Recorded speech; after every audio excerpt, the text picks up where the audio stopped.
भाजपकडून सरन्यायाधीश भूषण गवई यांच्यावरील हल्ल्याचा निषेध करण्यात आलेला आहे। सरन्यायाधीशांवर हल्ला होत असल्यास तातडीने कारवाई व्हावी असं या दरम्यान सांगण्यात येत आहे। हे भ्याड हल्ले करणाऱ्यांना जशास तशी शिक्षा दिली जाईल असं नवनाथ बन म्हणाले। माननीय श्री भूषणजी गवई यांच्यावर ज्या पद्धतीने अशा हल्ला झाला त्या प्रवृत्तीचा आम्ही निषेध करतो।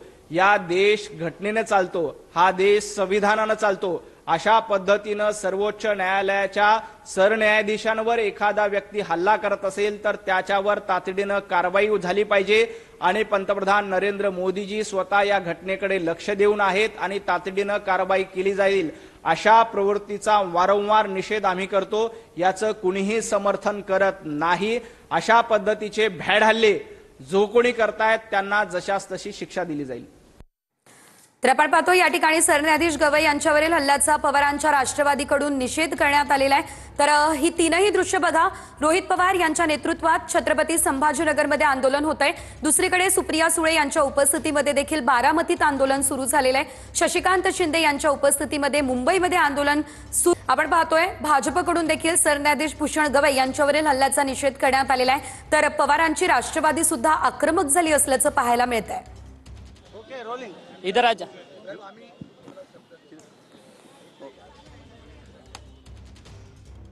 तर आपण पाहू शकतो या ठिकाणी मुंबईमध्ये जे आंदोलन होणार होतं त्यामध्ये पोलिसांसोबत शशिकांत शिंदे यांची बातचीत सुरू असल्याचं देखील आपण या दृश्यांमध्ये पाहतोय आणि ही तीनही दृश्य अतिशय महत्त्वाची आहे। गवई यांच्यावर हल्ला करण्याचा प्रयत्न झालेला होता।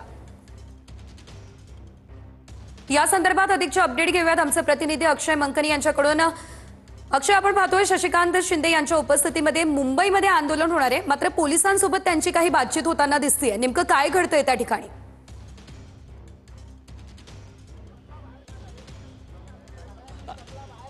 नक्कीच देशाचे सरन्यायाधीश असलेले भूषण गवई यांच्यावरती सुप्रीम कोर्टामध्ये सुनावणी सुरू असताना एका वकिलाने भ्याड हल्ला केलेला होता आणि या हल्ल्यानंतर देशभरात तीव्र पडसाद उमटताना पाहायला मिळतात। राष्ट्रवादी काँग्रेस शरदचंद्र पवार पक्षाकडनं आज राज्यभर आंदोलनं होताना पाहायला मिळतात। प्रदेशाध्यक्ष असलेले त्यांच्या पक्षाचे शशिकांत शिंदे यांच्या नेतृत्वात मुंबईमधल्या हुतात्मा चौक परिसरामध्ये आंदोलन करण्यात येतं, परंतु पोलिसांकडनं त्यांना विनंती करण्यात येते की आंदोलन न करता सौम्य प्रकारे आपली मतं जी आहेत ती इथे निदर्शनं मांडा, अशा पद्धतीचं मत जे आहे ते पोलिसांकडनं व्यक्त करण्यात येताना पाहायला मिळत आहेत आणि त्याला सकारात्मक प्रतिसाद जो आहे तो शशिकांत शिंदे यांच्याकडनं देण्यात आलेला असल्याचं आपल्याला पाहायला मिळतं। आणि आता सर्वच राष्ट्रवादी काँग्रेस शरदचंद्र पवार पक्षाचे प्रतिनिधी जे आहेत ते आता हुतात्मा चौकाला इथे नमन करणार आहेत, पाया पडणार आहेत आणि त्यानंतर ह्या आंदोलनाला जी आहे ती सुरुवात त्यांच्याकडनं होताना आपल्याला पाहायला मिळणार आहेत। आज राज्यभर राष्ट्रवादी काँग्रेस शरदचंद्र पवार पक्षाच्या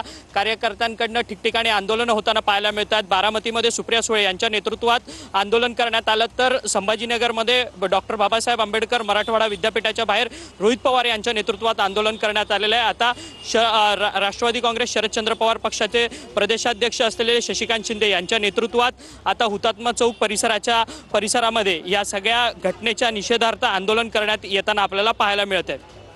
निश्चितच धन्यवाद अक्षय दिलेल्या अपडेटसाठी। तर आपण पाहतोय शशिकांत शिंदे यांना आंदोलन करण्यापासून रोखण्याचा पोलिसांनी प्रयत्न केलेला आहे आणि एकंदरीत आपण जर बघितलं तर आता सध्या मुंबईमधल्या हुतात्मा चौकात हे सर्व कार्यकर्ते जे आहेत ते शशिकांत शिंदे यांच्यासोबत जमलेले आहेत आणि भूषण गवई यांच्यावरती जो हल्ला झालेला आहे त्याचा निषेध करण्यासाठी मोठ्या संख्येने कार्यकर्ते एकवटलेले आहेत।